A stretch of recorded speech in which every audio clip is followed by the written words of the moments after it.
All right, let's talk about section 6.6. I've been talking in class about the fact that 6.6 takes absolute value and inequalities and smashes it together. We have two different situations. The first one is what do we do when we have a less than sign? When the absolute value is less than 3, less than or equal to in this case. So we know that if it's equal to 3, it's either at -3 or at +3, right? Those are the two that have a distance of exactly 3. But where are the ones that are smaller? And hopefully you're saying, oh, they're in between, because you're right. They are in between. That's why we have an AND graph. They're smaller, that absolute value is smaller than 3. We have a little bit of a mnemonic device here.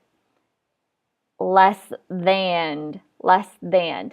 So our steps stay the same. We're going to isolate our absolute value, and then we're going to write an AND statement. With AND statements, the cool part is that we can write them as three-sided inequalities. So that, number one, if the absolute value of x is less than or equal to 2, then we know that x is between -2 and +2.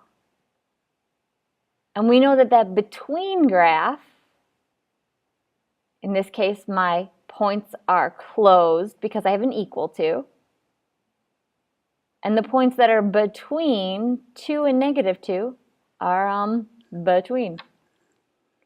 I think numbers 2 and 3 are easy enough for you to work on your own. How about I work through number 5 so you can see what it looks like? We just have a less than. When we look at a less than problem, so first step is always, is it isolated? Yes. Then we read it. The absolute value of 3x minus 2 is less than 4. Less than. That makes it an AND problem or a between problem. So that means that my 3x minus 2 is between -4 and +4.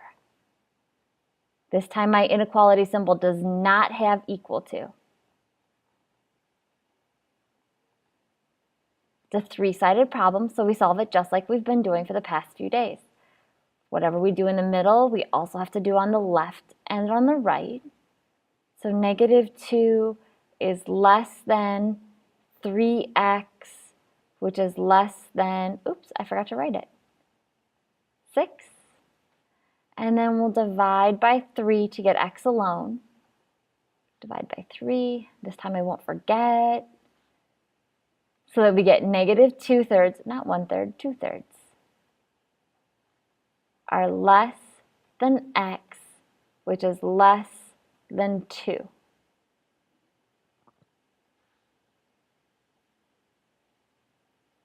We could sketch our graph. It's a between graph.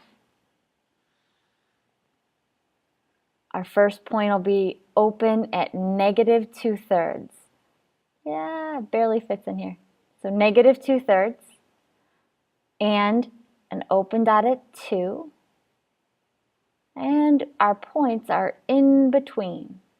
And let's just talk about the beginning of number 6, and then I'll let you finish it on your own. Notice in number 6 that my absolute value isn't isolated. Remember those nasty, nasty absolute value bars. Nothing in and nothing out. So I can't combine like terms. I have to isolate. So my first step is to add 5 to both sides.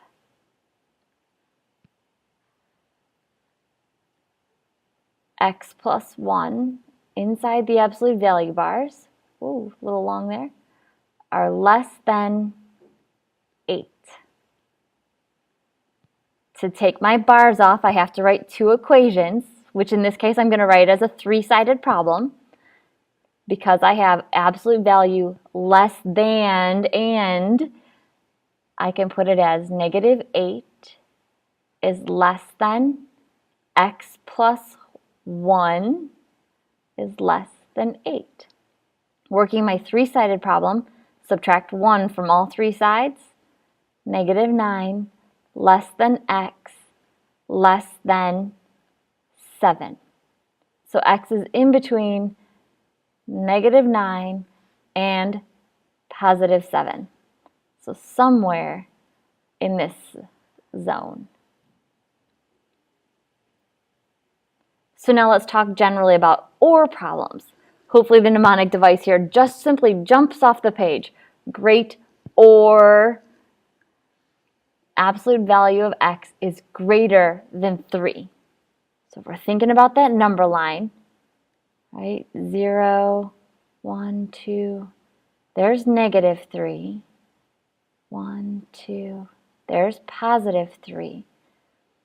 Now we know that +3 and -3, that they both have an absolute value of 3. Where are the numbers that have a distance that's bigger than 3? Hopefully bigger. So 4, 5, 6, 22, 64, they all have absolute values that are bigger. What about -4? -10? Yeah, the absolute value of -10 is +10, and +10 is definitely bigger than 3. So all of these numbers over here have an absolute value or a distance that's greater than 3. Look at that OR graph, right? We expected this and it happened. So, great OR, so isolate, read it, and if I have a great OR, greater, or greater than or equal to, then what I need to do is make an OR statement, which means I would not use a between. I have to write the equation twice, just like we did in section 5. Let's look at number 7. Do 7 and 9 together. Save number 8 for class. So in number 7, absolute value is isolated. It's a great OR than 3. Nothing in, nothing out. We have to take the bars off. X plus 2 has to be greater than 3. It's going to get me the graph that goes that way. And x plus 2, and we would use -3. But look at this. Don't we want it to be less than? We want it to go smaller, right? We want it to be smaller or more negative. So we need to use that less than symbol. So when we have an OR graph and we change to the negative, we also have to change the inequality sign. We need to use the word OR. Yes, you have to write the word OR. Yes, you have to write the word OR. Yes, you have to write the word OR. X is greater than, 1. 3 minus 2 is 1. Subtract 2. X is less than -5. So we end up with this picture.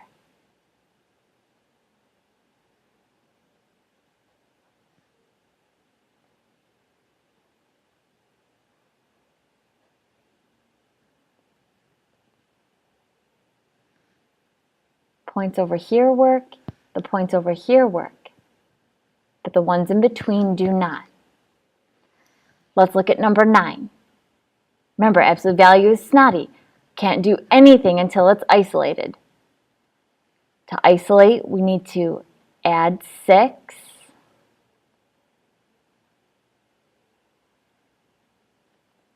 Five times the absolute value of x minus 1 is greater than 10. Still not isolated. Nothing in, nothing out. So we've got to divide by 5.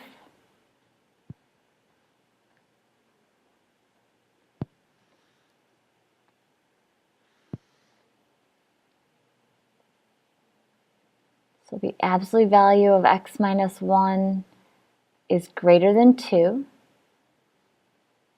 It's isolated, so I read it. Absolute value is great or than 2. So I have an or statement. I read it. It says or. On the left, the insides could be bigger than 2. Or the insides could be smaller than -2. So my solutions, x greater than 3 or x less than -1. And I didn't leave myself enough space to graph it. And tomorrow in class we'll talk about special cases.